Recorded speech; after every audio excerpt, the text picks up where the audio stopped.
नमस्कार। बिहार के दंगल में आपका स्वागत है। मैं हूं आरिश अजहर आपके साथ और आज हम बिहार के दंगल में बात करेंगे दूसरा चरण चुनौतीकरण।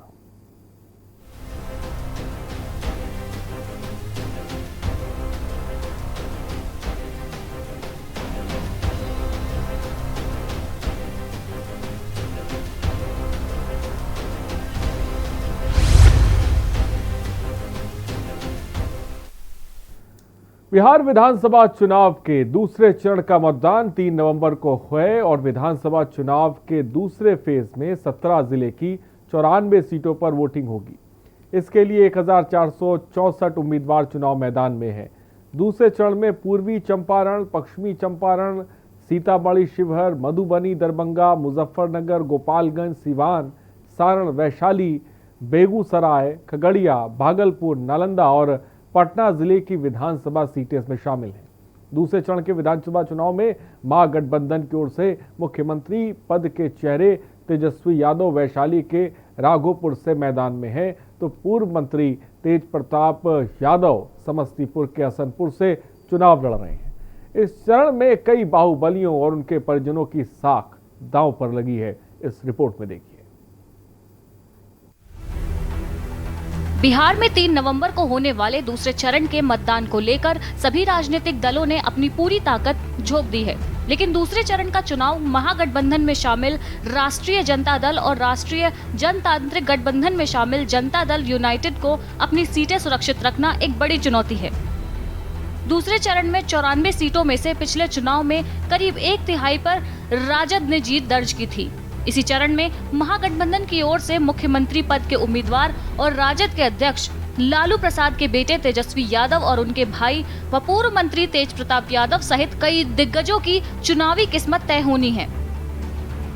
यही वजह है कि आरजेडी से लेकर जेडीयू और कांग्रेस से लेकर बीजेपी ने अपनी पूरी ताकत झोंक दी है। प्रारंभ किया, इसलिए हम तो आपसे यही कहेंगे कि जो काम हुआ एक एक चीज को याद रखिए और संख्या वगैरह का सवाल है वो तो जो जनगणना होती है और उसी के बाद निर्णय होता है और ये निर्णय कोई हम लोगों के हाथ का नहीं है। जनगणना वाला हम लोग तो चाहेंगे भी जितनी आबादी है उस हिसाब से उसको रिजर्वेशन का प्रावधान होना चाहिए। इसमें हम लोगों को कहां कोई दो राय हो सकती। मित्रों, मैं भी आया हूं आपके बीच। 2015 में प्रधानमंत्री मोदी जी ने कहा था कि हम 1 करोड़ 25 लाख करोड़ का पैकेज देंगे। बोला था कि नहीं बोला था? बोला था कि नहीं बोला था? मैं आज आपको बताने आया हूं कि मोदी जी ने 1,25,000 करोड़ नहीं, 1,25,000 करोड़ के ऊपर 40,000 करोड़ रुपए बिहार को ज्यादा दिए हैं विकास के लिए पिछले 5 साल में। इसको ध्यान में रखना चाहिए। ये सुशासन नहीं है, ये कुशासन है। देखा जाए तो नीतीश कुमार जी के साथ बीजेपी का गठबंधन जरूर है, पर एलजेपी मतलब चिराग पासवान जी की पार्टी का नीतीश कुमार के साथ कोई लेना देना नहीं है। अब ये देखिए, पटना शहर में मैंने 20 से 25 मोदी के पोस्टर देखे, एक में भी नीतीश कुमार जी का फोटो नहीं है। ठीक है, और ये भी सुना जा रहा है कि नीतीश कुमार जी कई जगह पे चिराग पासवान और का फोटो लगा रहे हैं। तो ये जो खिचड़ी उन्होंने बना रखी है गठबंधन की, कि किसी क्षेत्र में तो जाके बोलते हैं हम एक साथ हैं, किसी क्षेत्र में बोलते हैं कि हम एक साथ नहीं है। सिर्फ तीनों पार्टी के पोस्टर्स को देखिए और आपको पता होगा ये अलायंस नहीं है, ये अनहोली अलायंस है। और अगर इस तरह का गठबंधन रहा और ऐसे गठबंधन ने सरकार चलाई, इनको सरकार बनाने का अगर मौका दिया, तो आप सोचिए कि किस तरह का शासन अगले 5 साल बिहार में रहेगा। पर कांग्रेस के साथ जो आरजेडी का गठबंधन है और लेफ्ट का गठबंधन है, वह एक स्थिर गठबंधन है और हम बिहार को स्थिर सरकार देंगे और हर उस वादे को पूरा करेंगे जो हमारे मैनिफेस्टो में है। दूसरे चरण में जिन 94 सीटों पर मतदान होना है, उनमें से पिछले चुनाव में राजद के 33, जेडीयू के 30 जबकि कांग्रेस के 7 विधायक जीते थे, जबकि एनडीए को महज 22 सीटों से ही संतोष करना पड़ा था। ताजे सियासी हालात को देखें तो पिछले चुनाव से इस चुनाव में स्थितियां बदली हैं। पिछले चुनाव में जेडीयू जहां राजद और कांग्रेस के साथ चुनावी मैदान में उतरी थी, जबकि एनडीए भी भाजपा के साथ एलजेपी और राष्ट्रीय लोक समता पार्टी थी। लेकिन इस चुनाव में जेडीयू एनडीए के साथ है, लेकिन एलजेपी अकेले और रालोसपा अलग गठबंधन के साथ है। दूसरे चरण के चुनाव में आरजेडी ने 56 सीटों पर अपने प्रत्याशी उतारे हैं, जबकि अन्य पर उनके सहयोगी चुनाव मैदान में हैं। इनमें से 27 सीटों पर भाजपा के साथ राजद का सीधा मुकाबला है, जबकि 25 सीटों पर जेडीयू के साथ आमने सामने की लड़ाई है। बीजेपी ने इस चरण के चुनाव में 46 प्रत्याशी, जबकि सहयोगी पार्टी जेडीयू 43 सीटों पर चुनाव लड़ रही है। दूसरे चरण में चुनाव में ही राघोपुर और हसनपुर सीट पर भी मतदान होना है, जहां से तेजस्वी यादव और तेज प्रताप यादव चुनावी मैदान में हैं। इसके अलावा भी महागठबंधन के 27 विधायकों की प्रतिष्ठा दांव पर है। आरजेडी के प्रधान महासचिव आलोक कुमार मेहता उजियारपुर से रासद प्रत्याशी हैं, जबकि पूर्व सांसद युवा आरजेडी के अध्यक्ष शैलेश कुमार मंडल बिहपुर सीट से मैदान में हैं। पूर्व सांसद आनंद मोहन के बेटे चेतन आनंद शिवहर सीट से चुनावी मैदान में हैं, तो पूर्व सांसद रामा सिंह की पत्नी बीना सिंह वैशाली की महनार सीट से चुनावी भाग्य आजमा रही हैं। अभिनेता और पूर्व सांसद शत्रुघ्न सिन्हा के बेटे लव सिन्हा का सियासी भविष्य भी इस चरण के मतदाता तय करेंगे। बहरहाल दूसरे चरण के मतदान को लेकर सभी दलों के नेता चुनावी मैदान में खूब पसीना बहा रहे हैं, लेकिन जेडीयू के बिना राजद के लिए पिछले चुनाव का जादू वापस दोहराना बड़ी चुनौती मानी जा रही है। जेडीयू बीजेपी 2010 की तरह इस बार वापस एक साथ मैदान में है। ऐसे में दोनों पार्टियों के नेता अपने पुराने गढ़ को फिर से झटकाने का खूब प्रयास कर रहे हैं। अब देखना होगा कि मतदाता किसे पसंद करते हैं। स्पेशल डेस्क के न्यूज। तो बिहार के दंगल में आज हम बात दूसरे चरण की 94 सीटों पे करेंगे, क्योंकि 94 सीटों की बात करी जाए, कई दिग्गज ऐसे हैं जिनकी साख दांव पे लगी है, जिस पर सबकी नजरें टिकी हुई हैं। पहला चरण मुकम्मल हो चुका है 54% मतदान के साथ, और अब दूसरे चरण की बारी है जिस पर सबकी निगाहें हैं। जैसे जैसे चरण जो है मुकम्मल होते जा रहे हैं, वैसे वैसे 10 नवंबर की तारीख भी नज़दीक आ रही है, और बिहार पर राज किसका होगा, बिहार में सरकार किसकी होगी, ये अपने आप में जो सवाल सबके जहन में है, वो भी जिसे कह सकते वो तस्वीर साफ तौर पे 10 नवंबर को साफ हो जाएगी। और हमारे साथ इस बीच हमारे साथ वरिष्ठ पत्रकार सुजीत जी भी जुड़े हुए हैं। सुजीत जी, बहुत बहुत स्वागत है आपका।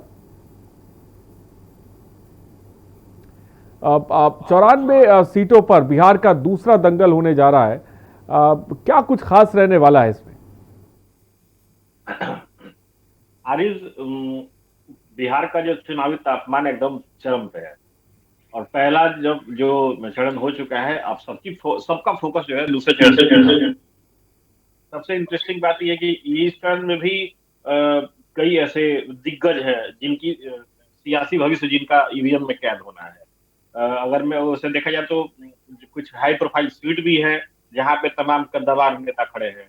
आप इसको देखेंगे तो भोजपुरिया क्षेत्र से लेके जो भोजपुरी बेल्ट है, छपरा, सीवान, गोपालगंज, इसके अलावा मधुबनी के भी इलाके हैं, तो 17 ऐसे जिले हैं जो दोनों चीजों से तिरहुत का इलाका है, जहां पर चुनाव होने हैं और एक से एक उम्मीदवारों के दांव पर लगे हैं। जैसे नगर विकास विभाग के मंत्री सुरेश शर्मा का सियासी भविष्य इसी पे लगा रहेगा। समाज कल्याण विभाग के मंत्री रामसेवक सिंह कुशवाहा का सियासी भविष्य भी इसी चुनाव में होगा, फैसला होगा। फिर पूर्व पर्यटन मंत्री रह चुके हैं बीजेपी से राम प्रवेश राय, वो गोपालगंज के बरौली कॉन्स्टिट्यूएंसी से है, उनका दांव लगा रहेगा।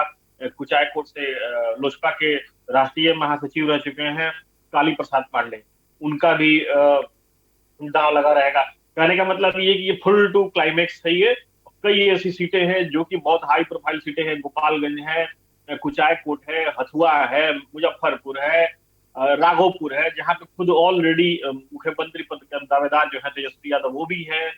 फिर अब हाजीपुर में है। मतलब पूरा क्लाइमेक्स अभी जो है इस बार पीक पे रहेगा। क्लाइमेक्स तो खैर थर्ड फेज में आएगा, लेकिन इसमें चरम पे रहेगा आरिज। तो साफ तौर क्लाइमेक्स जो है इस पर चरम पे रहने वाला है, जैसे सुजीत जी साफ तौर पे कह रहे हैं। सुजीत जी, वो कौन सी सीट है जिससे हॉट सीट कहा जा रहा है, जिस पर सबकी निगाहें होंगी और जिससे कह सकते हैं कि वो इस दूसरे चरण में काफी अहमियत रखती हैं? अरीज, अगर आप दूसरे चरण की बात करें तो मैं आपको ये बताना चाहूंगा कि सबसे हॉट सीट में है मुजफ्फरपुर, आप ले सकते हैं, राघोपुर ले सकते हैं, हथुआ कॉन्स्टिट्यूंसी ले सकते हैं, बरौली ले सकते हैं, छपरा ले सकते हैं, सिवान ले सकते हैं, बरहड़िया ले सकते हैं। ये लगातार ऐसी सीटें हैं जहां पे तमाम कोई दिग्गज जो हैं वो अपने अपने किस्मत को फिर यहाँ पे आजमा रहे हैं, क्योंकि इसमें छोटी मोटी चीजें नहीं है। यहाँ पे ऐसे ऐसे दिग्गज यहाँ पे हैं जो लंबे वक्त से सियासी गलियारे में अपनी मजबूत पकड़ रखते हैं। अब तेजस्वी यादव के बारे में आप ऑलरेडी पूरी दुनिया जान रही है। जैसा कि मैंने अभी आपको जिक्र किया, नगर विकास विभाग के मंत्री हैं सुरेश शर्मा, वो मुजफ्फरपुर सीट से अपनी दावेदारी ठोक रहे हैं। नीतीश गवर्नमेंट के वर्तमान कैबिनेट मंत्री हैं राम सेवक सिंह कुशवाहा, समाज कल्याण विभाग के, वो अपनी दावेदारी हथुआ से कर रहे हैं। मतलब ये 94 विधानसभा सीटों में तकरीबन मुझे लगता है कि 3 दर्जन से ज्यादा ऐसी सीटें हैं जो कि हॉट सीट है, जहां पर सबकी निगाहें टिकी रहेंगी। कई ऐसे नेता मंत्री हैं जिनका सियासी भविष्य इस बार दांव पे लगा रहेगा। आरिश, अब सुजीत जी, अब 56 में से अगर 56 सीटों की बात की जाए तो 27 सीटें ऐसी हैं जिस पर बीजेपी के साथ आरजेडी का सीधे तौर पर इस दूसरे चरण में मुकाबला है। और हमने देखा है दूसरे चरण को लेकर प्रधानमंत्री नरेंद्र मोदी ने भी ज़बरदस्त तरीके से रैलियां की हैं, स्टार प्रचारकों ने भी रैलियां की हैं।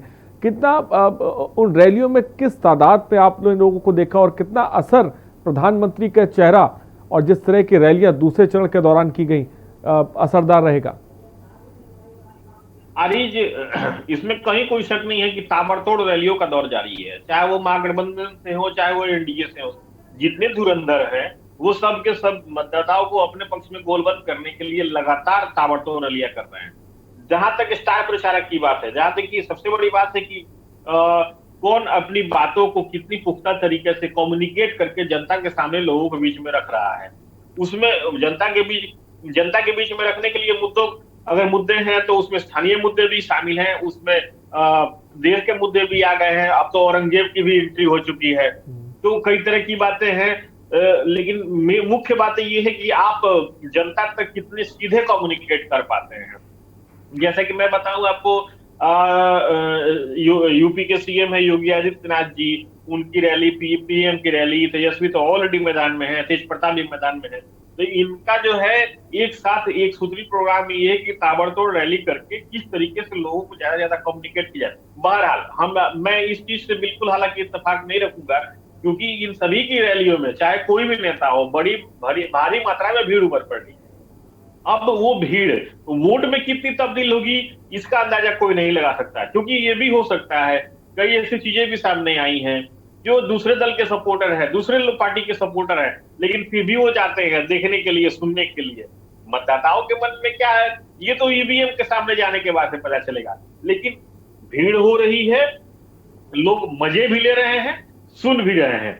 वो भीड़ वोट में कितनी तब्दील होगी ये तो 10 तारीख को ही पता चलेगा। बड़ी बात सुजीत जी की, वो भीड़ तो हो रही है लेकिन ये भीड़ वोट में कैसे तब्दील होगी ये फिलहाल देखना दिलचस्प है, जिसके लिए आपको इंतजार करने की जरूरत है। सुजीत जी, एक तरफ दिग्गजों का हमने जिक्र किया जिसमें तेज प्रताप यादव हैं, जिसमें तेजस्वी यादव हैं जो दूसरे चरण में है, लेकिन दूसरी तरफ ये भी है कि बाहुबलियों का भी इस चरण में टेस्ट होगा। वो बाहुबली कौन है जो अपनी किस्मत आजमा रहे हैं, जिनका फैसला जनता करेगी?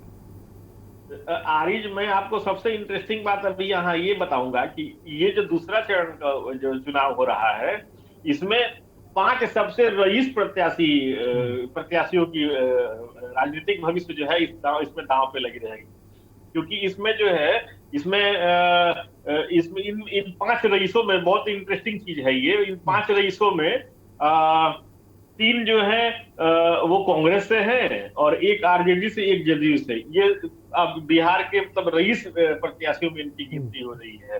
ये बहुत इंटरेस्टिंग, क्योंकि जो अभी सब दूसरे चरण के जो सबसे धनवान प्रत्याशी हैं, ये मैं आपको बहुत इंटरेस्टिंग पर बता रहा हूँ, ये संजीव सिंह है, जिन्होंने अपनी एफिडेविट में चल अचल संपत्ति को तकरीबन 57.5 करोड़ की संपत्ति दिखाई है। ये जो दूसरे चरण में 1461 जो उम्मीदवार हैं, उनकी एफिडेविट की स्क्रीनिंग में ये सबसे बड़ी संपत्ति बताई जा रही है, सबसे बड़ी संपत्ति बताई जा रही है। ये बहुत ही इंटरेस्टिंग है। हालांकि आज मैं इस पर देख भी रहा था। जहां तक बाहुबली की बात है, मैं आपको ये जरूर बताना चाहूंगा आरिश कि काली पांडे भी एक बाहुबली रह चुके हैं, बाहुबली के रूप में गिनती होती है, और अमरिंदर पांडे और पप्पू पांडे की भी गिनती बाहुबली के रूप में होती है, जो कि गोपालगंज के कुचायकोट कॉन्स्टिट्यूएंसी से है।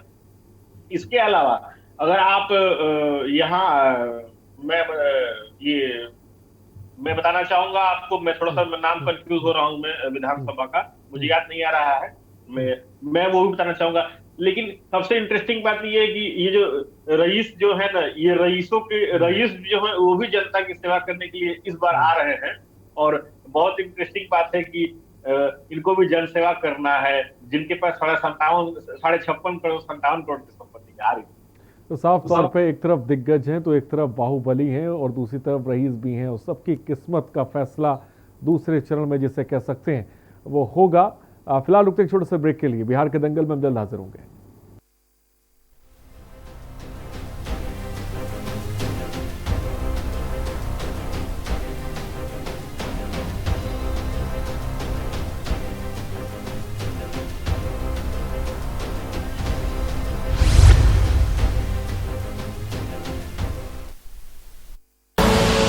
आप देख रहे हैं के न्यूज, खबरों का सारथी। स्वाद और खुशबू में झूम के भाई लेके आए गोल्डी मसाले। गोल्डी मसाले, खुशबू और स्वाद ऐसा तो रिश्तों में गुस्सा कैसा। IPL पान मसाला, इसमें है शिमोगा की मशहूर सुपारी, केरल के बागों से इलायची, सोलन के जंगलों से उत्पादित शुद्ध कत्था, असली फूलों की खुशबू और प्योर चंदन के तेल से निर्मित 0% निकोटीन, 0% टोबैको युक्त IPL पान मसाला।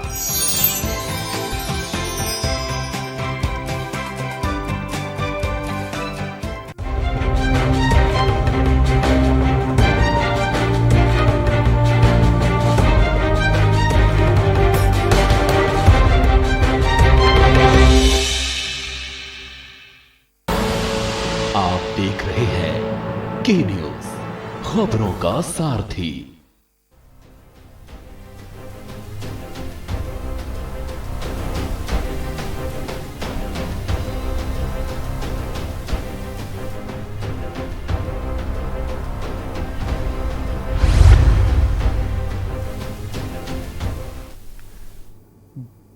ब्रेक के बाद आपका स्वागत है बिहार के दंगल में। तो बिहार के दंगल में आज हम बात दूसरे चरण के दंगल की कर रहे हैं, क्योंकि दूसरे चरण में भी तमाम इसे कह सकते हैं दिग्गज भी हैं और नए चेहरे भी हैं, और ये नए चेहरे बिहार की सियासत को कितना समझते हैं ये फिलहाल बड़ी बात है। सुजीत जी भी हमारे साथ हैं। सुजीत जी, पूर्व सांसद शत्रुघ्न सिन्हा के बेटे लव सिन्हा का भी सियासी भविष्य भी मतदाता जो है इसी चरण में तय करेंगे। बहुत से नए चेहरे हैं जो बिहार के चुनाव में जिसे कह सकते हैं वो कूदे हैं, और एक तरफ तो दिग्गज हैं, दूसरी तरफ ये नए चेहरे हैं। कितना समझते हैं ये बिहार की राजनीति को, बिहार की सियासत को? देखिए आरिज, ये बहुत इंटरेस्टिंग है। इस दूसरे फेज में भी नए चेहरे वाकई में बहुत सामने आए हैं।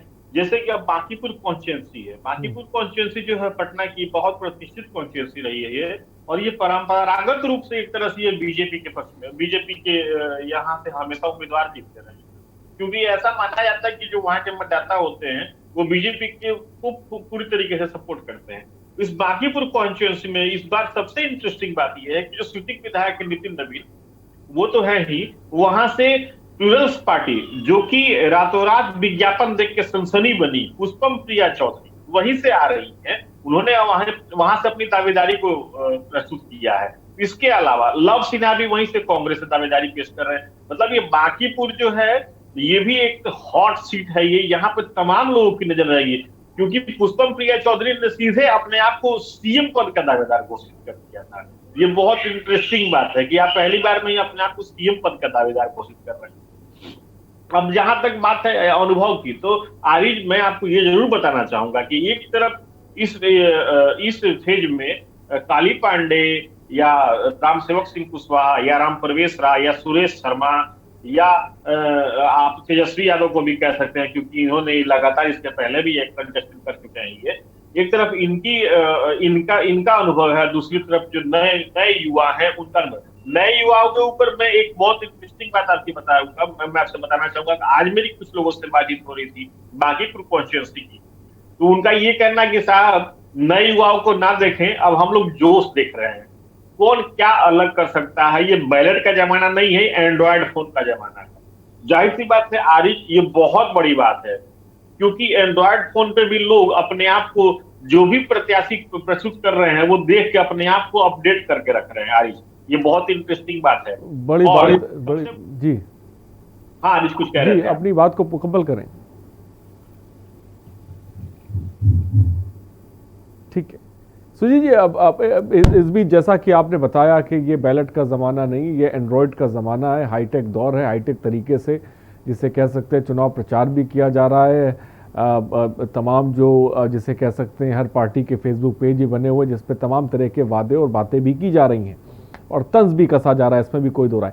लेकिन इस बीच हम जब रैलियों का रैला देख रहे हैं जिसमें तमाम पार्टियों के दिग्गज हैं, पहले चरण से लेकर अब दूसरा चरण आ गया है, तीसरे चरण की तरफ हम बढ़ रहे हैं, भाषणों में किस तरह का बदलाव, किस तरह का मिजाज में बदलाव देखने को मिल रहा है? क्या अभी भी जो भाषणों में बात मुद्दे की हो रही है या कुछ बिहार के चुनाव में नई चीज एंट्री कर रही है? क्या महसूस कर रहे हैं आप? आरिज, ये बहुत इंटरेस्टिंग बात है। बिहार के चुनाव की जब शुरुआत हुई थी, जब चुनाव प्रचार की शुरुआत हुई थी, तो शुरुआत रोजगार से हुई थी, पलायन से हुआ था, एजुकेशन से हुई, बिजली से हुई। अब वो धीरे धीरे उससे आगे बढ़ रहा है। उसके बाद अब राष्ट्रीय सुरक्षा की उसमें एंट्री हो चुकी है, उसमें पाकिस्तान की एंट्री हो चुकी है, उसमें अयोध्या राम मंदिर की एंट्री हो चुकी है और उसमें आज औरंगजेब की भी एंट्री हो गई है। कहने का मतलब ये है कि कोई भी ऐसी पार्टी हो जो इस चीज को देख रही है कि हाँ ये नस है, इसको दबाने से हमें कुछ फायदा हो सकता है, तो वो पार्टी उस नस को दबाने में कोई गुरेज नहीं कर रही है। वो बस उसे ये लगता है कि हाँ इस नस को दबाएंगे तो ये हमारे लिए वोट में तब्दील हो सकता है, तो वो दबाने के लिए तैयार है। तो साफ तौर पे मतदाता की नस पकड़ने के लिए तमाम पार्टियां और तमाम नेता कोशिश लगातार कर रहे हैं। फिलहाल सुजीत जी बहुत बहुत शुक्रिया हमसे जुड़ने के लिए और बिहार की सियासत को लेकर तमाम जानकारी देने के लिए। लेकिन सही मायनों में बिहार की जनता की नफ्स कौन पकड़ पाएगा, कौन टटोल पाता है, इसके लिए इंतज़ार आपको 10 नवंबर का करना है। बिहार के दंगल में इतना ही, बने रहिए हमारे साथ। नमस्कार।